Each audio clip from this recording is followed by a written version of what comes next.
This is the Northstar Sports Show with ET&B.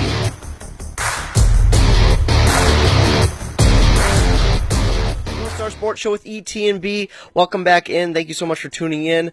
Today we're just going to be going over the AFC and NFC championship games. I think we'll start with the NFC championship game.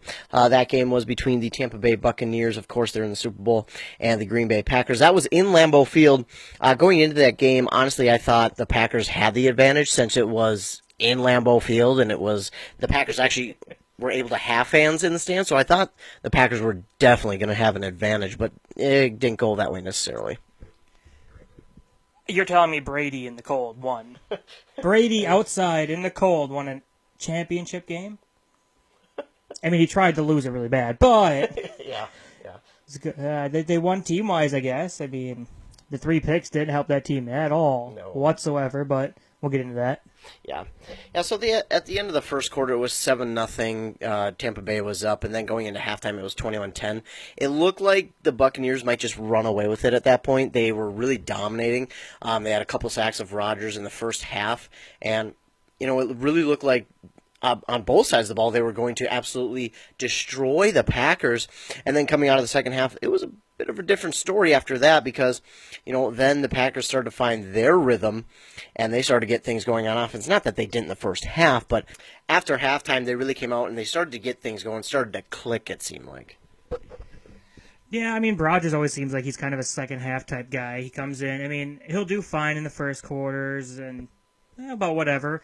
Then the second half is where he normally lays it on or tries to mount his comebacks as he's done more times than I would like to admit. But I would say Tampa Bay's defense just really kind of got to him in the first half, and then without starters, without notable starters in the secondary and stuff like that, they were able to really rattle Rodgers and keep him from getting into his own groove. I think the defense was a bigger part than the actual 2 quarterbacks in this game. Yeah, it really was because, as you mentioned, the notable starters out on defense, both Antoine Winfield Jr. and I can't think of his name right off the top of my head, the other starting safety for the Bucs, those 2 were out, and those were big pieces to this Bucs defense this year, especially Antoine Winfield Jr. But I think the pass rush for the Bucs has been pretty good. There's been games where it's like, really? They're top 5 in defense or top 5 in rushing. When they played the Minnesota Vikings, it was like, oh man, we're going to run all over them. It doesn't even look like they can get to the quarterback. And then we all know what happened in that game. But yeah, I think their defense really just stepped up and came to play in this game. And it's kind of been that way all season for the Bucs. It's kind of a tale of 2 teams. Is it going to be the team that is really good on defense? They're going to just pass rush the crap out of you and get to the quarterback in no time? Or is it going to be the team that you can run on all day and then find the passing game and really start to move downfield on them? For me, it was just it seemed like it was a tale of 2 teams. That's why I was so uncertain about them in Lambeau Field. And I definitely see that. It was, like you said, all season it was back and forth. Which team do you get? And I think this last week the Packers got what they wanted. They got the bad team matchup. Mm-hmm. Brady was not good in any capacity really. Rodgers had the ball enough times to win this game over and over. I don't know what it was. He's done it 100 times, and he just couldn't pull it out this time, which is, I don't know, it's kind of weird to me that he couldn't win that kind of game, especially giving him the ball with a touchdown deficit 3 different times and him not scoring on it. It's just weird to me. And then the pass rush of the Packers got to Brady in the second half, causing the picks. And the Packers got the matchup they needed. They got the bad team, Bucs, and they just couldn't eke it out. It was close. I guess the defense came to play better than the Packers' offense. Yeah, it really did. I mean, both quarterbacks, I think, threw for over 300 yards still. But some of that, Brady launched a last-second in the first half, a last-second touchdown to Scotty Miller. He had a couple big plays there from his receivers, but yeah, it wasn't great by either team. Their rush game, there was none to speak of. Leonard Fournette was the kind of the main guy for the Bucs. He had a touchdown in that game, but other than that, Aaron Jones couldn't get going. They couldn't get him the ball too well. So both rushing defenses came to play. I think that was a key for me. But didn't Aaron Jones get hurt? Because I could have swore he was on the sideline for. Oh, he might have. After the second half, he was on the sideline for almost the entire game. So I wonder, he's a good player. Maybe that Yeah. would have changed it a bunch because then you're planning for him too. And I don't think their backups are nearly as good as he is. No, I think Jamal Williams is good, but I don't think he's the talent level that Aaron Jones is. I think it's kind of like a Dalvin Cook, Alexander Madison situation where it's like he's good, but he's just not there. Yeah. But yeah, both teams didn't really have great games. I mean, obviously the Bucks won, but after three, or after halftime it was 21-10, but then after three it was 28-23. You're like, oh boy, here comes Rodgers again. Here comes that famous comeback that he seems to always have, and part of that was due to because Tom Brady, had I think up to that point 2 touchdown passes. And then all of a sudden, they start bringing the blitz off the edge. They start bringing some corners, some safety blitzes, and it's getting to Brady. And there was one that I seen. I think it was a corner blitz from Jair Alexander. He comes off the edge, and he's unblocked. But Brady, uncharacteristically, just throws it up. Throws it up. I was like, I wasn't even sure it was Brady out there on the field. I was like, there's no way Brady made that throw. There's no way. There's no way he made that mistake. And he did, and it picked off, obviously, and I was like, whoa, what just happened? Tom Brady got rattled with pressure, and then he makes the bad decision to just throw it in the air. Like, it just didn't seem like Brady. No, and in the other podcast, we talked about the calmness that Brady has back there, and that was the complete opposite. He panicked. He panicked hard on it. That was almost like a Cousins. It was like Cousins type throw. Oh, me, I got to throw it. Yeah. And it's like, wow, why? Why would you know better than that one? Right. And it's all just really, it was a really kind of weird game, but I don't really know. I mean, maybe Brady's starting to show a little bit. Maybe it's just because they got to him and rattled him. Yeah. I mean, normally when he gets pressure on him, he doesn't play as well. But I mean, does any quarterback play good with pressure in their face? Yeah, it's tough to, as a quarterback, especially an older quarterback, to sit back there and take hits all game long. But it wasn't Brady-esque to just toss it in the air and hope for the best. It was so weird to me to see that. It shocked me, honestly. I was dumbfounded when I seen that had happened. And I wonder if he wasn't trying to get it out of bounds and he just didn't have the firepower underneath it to get it all the way out, maybe? Because it was right on the sideline. Maybe he just messed up and didn't throw it far enough. I would like to think he was going to throw it out of bounds instead of just throwing that bad of an errant pass. Yeah, it was weird. But now that you say that, maybe he was, and he just couldn't get, because it was toward the sideline at least. So maybe he just couldn't get it all the way there. Which, I mean, he still got an arm, but maybe it's starting to wear on him through a full season. We'll see. Because personally, I think if he wins the Super Bowl, he might be done, but we'll get to that in another episode. So then it got down to the last and final corner. It was 31-23, and Tampa Bay was up. Green Bay was down. I think it was 4th and goal on the 8-yard line, and they chose to kick a field goal. Obviously, it was good, but I was talking with my stepdad, who was a Packer fan. I mean, he was born the year that they won their first Super Bowl. So he's like, oh, I've been there since the beginning, and it was fate. We were supposed to, and I was like, okay. So thankfully, I don't have to deal with him during the Super Bowl. Go, Pack, go. Like, thank you. But, no, even he was saying, he was like, why did the Packers not let Rodgers go for it on 4th down? Why? Well, it's on the 8-yard line. Worst case scenario, Rodgers gets out of the pocket and throws it away. It's 1st down to go for the Buccaneers on their own 8-yard line. That's the worst case scenario. And then you pin them back inside their own, shadow of their own goalpost, and your defense has done good all night long getting pressure on Brady. I mean, why not? And exactly that point. Like, you back them up to that, and they've got to Brady multiple times, and you send him off the corner blitz there like you did with Shazier earlier, and Brady's staring down it again, and maybe he tries to throw it out of bounds again. Maybe he actually tries to complete it, but he's in the end zone at that point. Try to get that safety at least, but it seemed like it was a pretty big feud between Coach and Rodgers on that one, and that was some of the frustration he aired after the game. Yeah. Rightfully so. But if it's me, I'm always one to go for it. If it's that close, you go for it. You go for the win. You don't take the points and tie or take the points and try again. You go for the win is my mentality with that.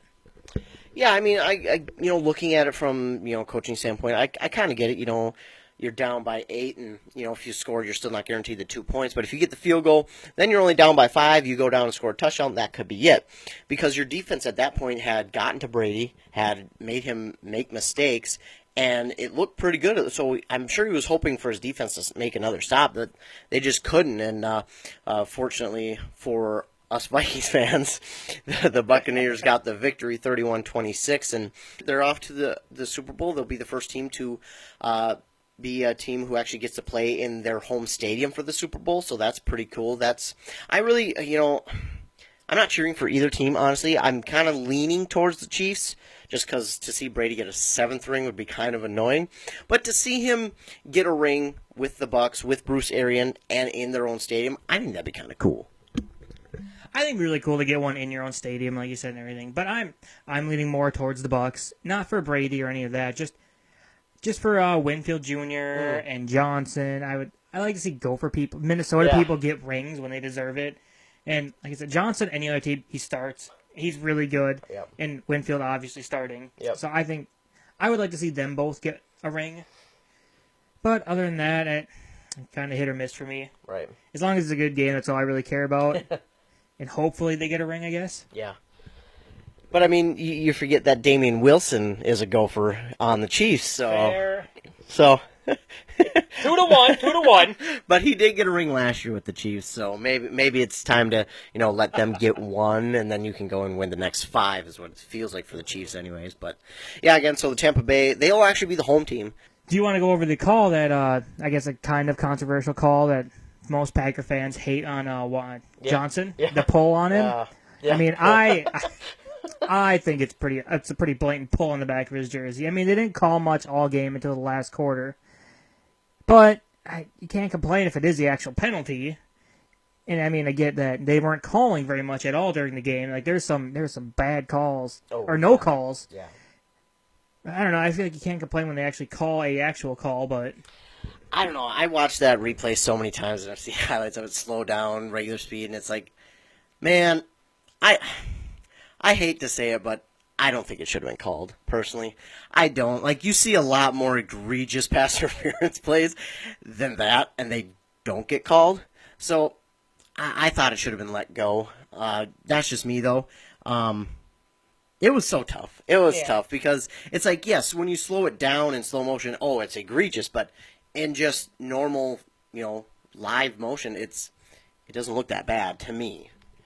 Well, in live motion, I think the main call of it was in live motion. He pulls on his big white shirt, and I think that's what kills him is you see that white shirt stretch, and I don't know, you got maybe the ref in a split second calls it because, I mean, I don't know what kind of shirt he was wearing, but that thing stretched like a foot or a yard and a half. Yeah. It'd be hard it's like a billboard down there, so maybe that's what killed him, just that long stretch of that shirt, but like I said, it's a tough call for either team. Yeah, and like you mentioned, there were a couple missed calls in that game and non-calls or just bad calls. So it was, But so we'll move on to Kansas City in their AFC Championship game against the Buffalo Bills. Now, Patrick Mahomes was able to go for that one. I think everybody going in that game was thinking, okay, is he going to be healthy? Is that foot that he's got, that foot problem he's got, is that going to bother him? What Patrick Mahomes are we going to see? And not only that, there was questions all week to where, is he even going to be able to play because of concussion protocol? Well, he was able to go, and, we seen him in the game, but after the first quarter, it was 9-0 Bills. It was like, what's going on? The Bills came out, and in the first half, or first quarter, really, they looked like they were going to put the throttle to them, and I was like, oh my God. And here comes an upset pretty good. Yeah. And obviously the rest of the game happened, but if they could play like that first quarter every year, like all game, there'd be no stopping them. They laid it on, and they came on strong. They really did, and, I thought, I was okay with either team winning. I didn't really have a problem with either one of them winning. I was cheering for both. I was kind of leaning towards the Bills there, towards the end, because I was like, oh man, it'd be so cool to see the Bills in the Super Bowl. Because we had talked in another episode about this is the first time in our lifetime we've seen the Browns in the Super Bowl, or in the playoffs.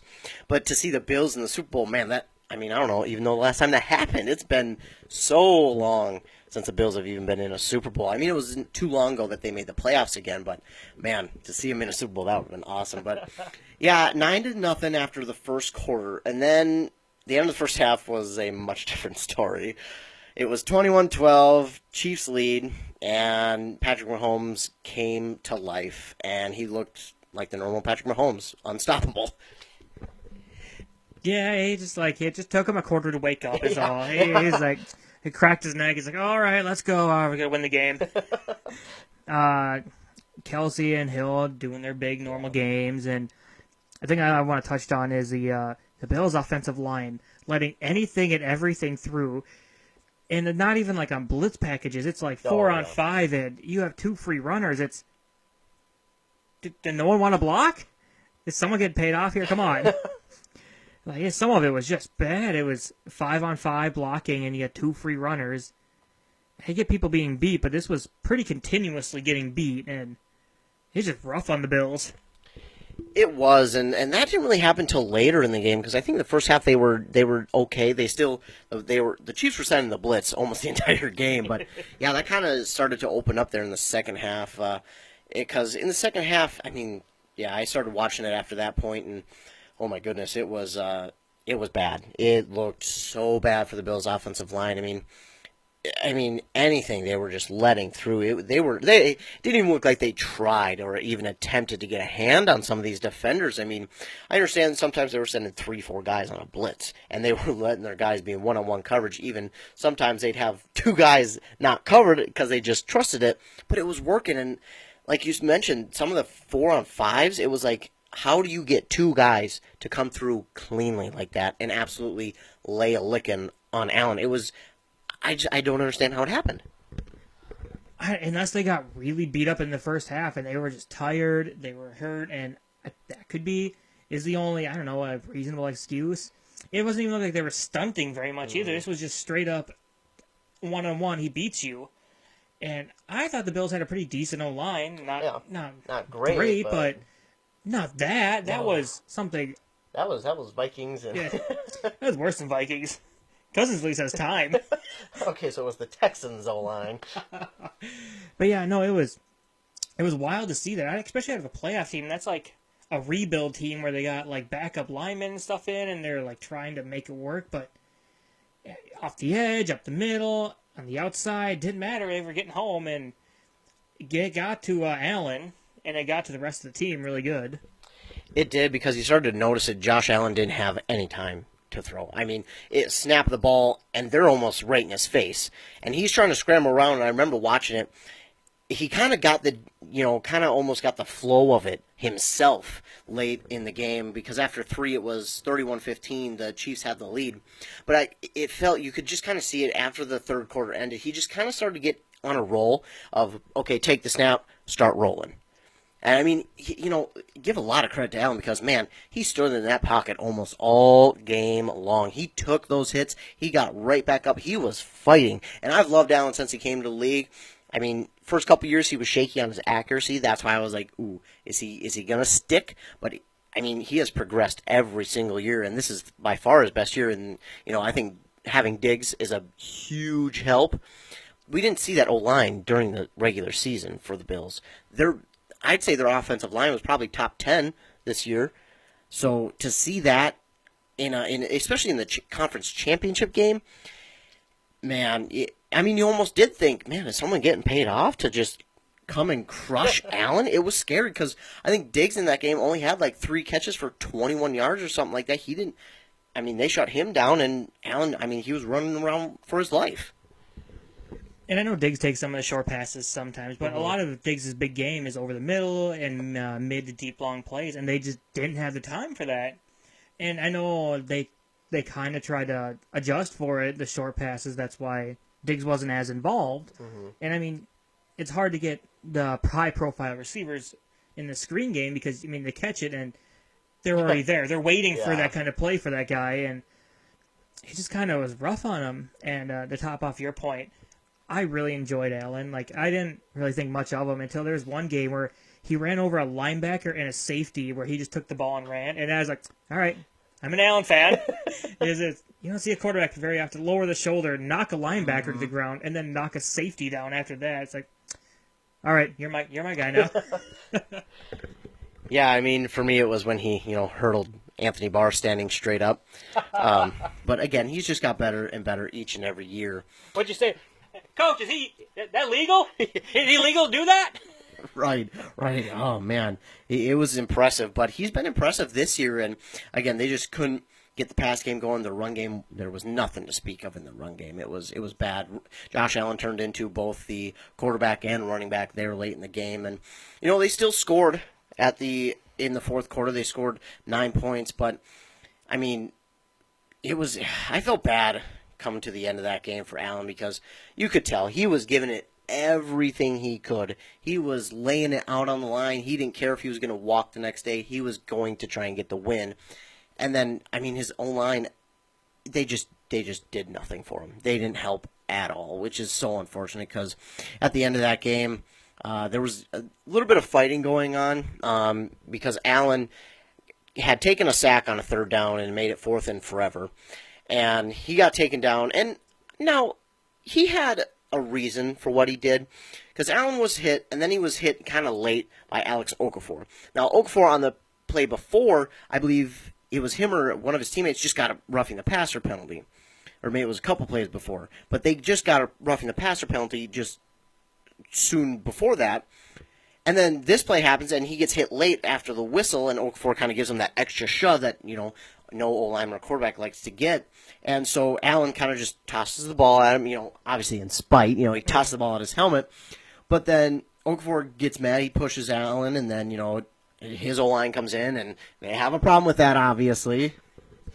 The first good block of the second half by the O-line, really. You got two of them back-to-back. Two people get ran over. It's like, you couldn't do that during the play. You could have avoided all of this if you were just to do that right away. You come off the ball and hit him like that, Allen would have been knocked out.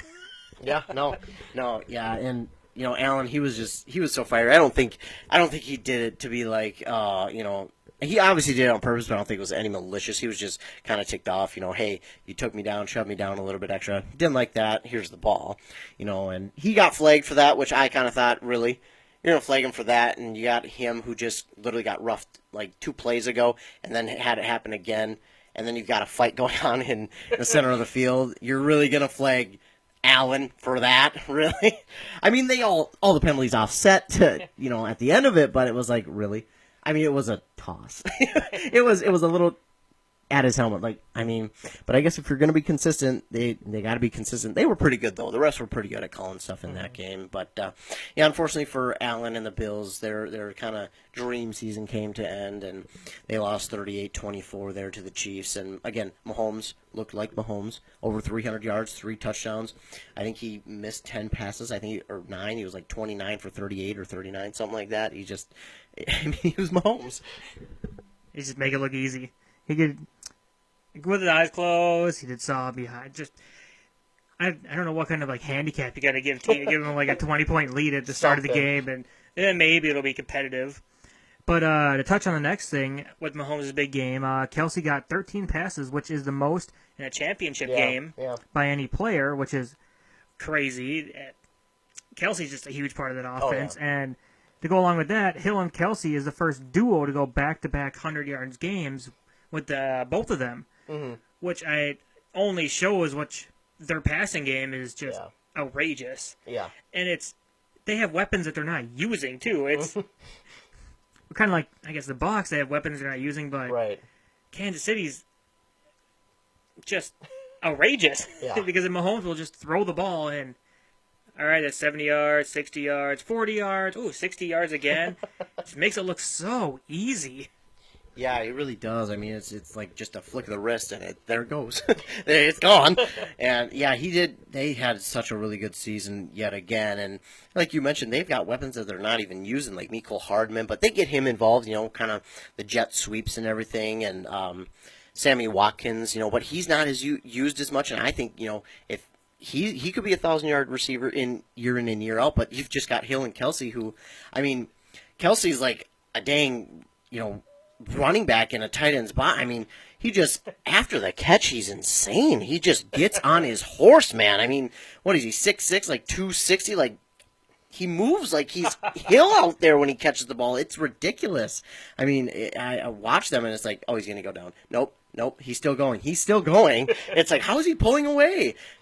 Such an athletic team that they do have. And, you know, their defense this year compared to last year is a lot better because everyone last year, you know, they allowed a lot of points. But their defense this year is absolutely turned it around. I think we still seen some of it from last year come in and squeak its way into this year. But for the most part, it's been a big turnaround for those guys. And I think that's really what's helped them go back to the Super Bowl is their defense has improved because their offense is going to be the same with those guys year in and year out as long as they have them. But the defensive side of the ball is really where you got to look at it and say, okay, how can we get better? Can we get better? And like I told you, my philosophy is if a defense can hold a team under 30 points, which they do now, yeah, Mahomes can put up 40 points easy, but if he doesn't need to, and just less pressure on him, and the more you have to rely on a quarterback, the more it just wears on a quarterback. You look at Wilson, who has hardly a team around him at this point. He's got receivers and stuff, but he doesn't have help. No. And they put everything on Wilson, and for the first time this year, Wilson just kind of crumbled. But he also has he's carrying the whole team. And you would hate to get like that with Mahomes, and not that I don't think he couldn't do it, but less stress on a quarterback gives years, I would think.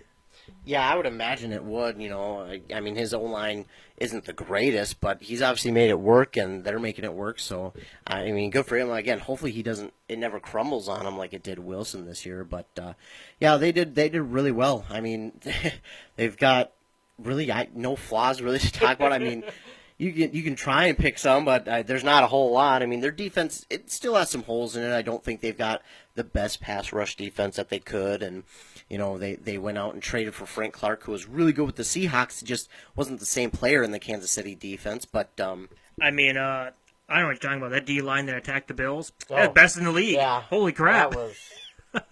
I mean, they come in like that with Brady, and you fluster Brady easy like that.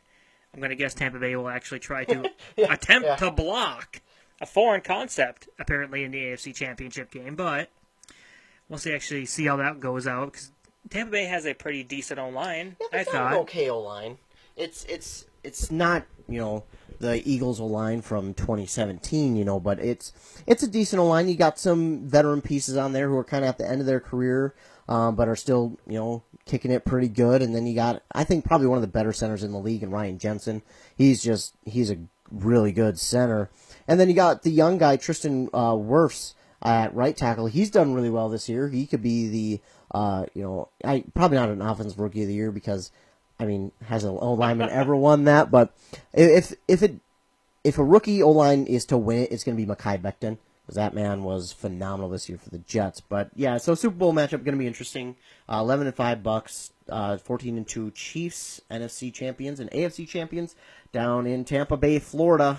Again, that Super Bowl going to be on this Sunday coming up, and it's going to be at 5:30. And then the NFL Honors are Saturday night. So I think we'll get a couple more episodes out before that. Of course, we're planning on going live here for a Super Bowl special. We won't tell you. We'll Saturday night. I think we're planning on that. Friday night, Saturday night. We're planning on going live for the Super Bowl special. We'll figure out which day, and then we'll probably post about it on our Facebook page. Let y'all know when we'll be going live. So if you want to tune in, you can. But I think for this episode, that is it. Again, Tom Brady facing off against Baby Goat Patrick Mahomes in the Super Bowl. Tom Brady will be playing as the home team in the Super Bowl in his own home stadium. As for me, I think that is it. I think that's it for me, too. I mean, I would have enjoyed watching Tampa Bay wear the orange. The really old-school orange. Oh, yeah. That would have been pretty awesome. But no, I think that's it for me. Going to hopefully be a good Super Bowl, but we'll have more on that in our Super Bowl episode. Yeah. And keep an eye out. We'll have hopefully some high school and college sports coming up. Yeah, some hockey, Minnesota sports. basketball. Hopefully this stuff's coming up soon. I think that's it for me. Yeah, just kind of trying to work around our busy schedules. We'll try and get those out to you before our Super Bowl special. Hopefully, we've got a lot to talk about for Minnesota sports in general, and then high school sports is another thing. There's so much going on in there since we've been able to get back to high school sports since January 14th. It's only been less than a month, and it's been crazy insane. It has been insane. So we've got plenty more coming your way. So stay tuned. Again, Super Bowl special will be live. Friday night, Saturday night, we'll post to let you know if you want to tune in. We'll post to give you a for sure date as to when that'll be. But as for this episode, that is it for me and Brandon. Of course, I'm the ET part of this. He is the B part of the podcast, and this has been the Northstar Sports Show.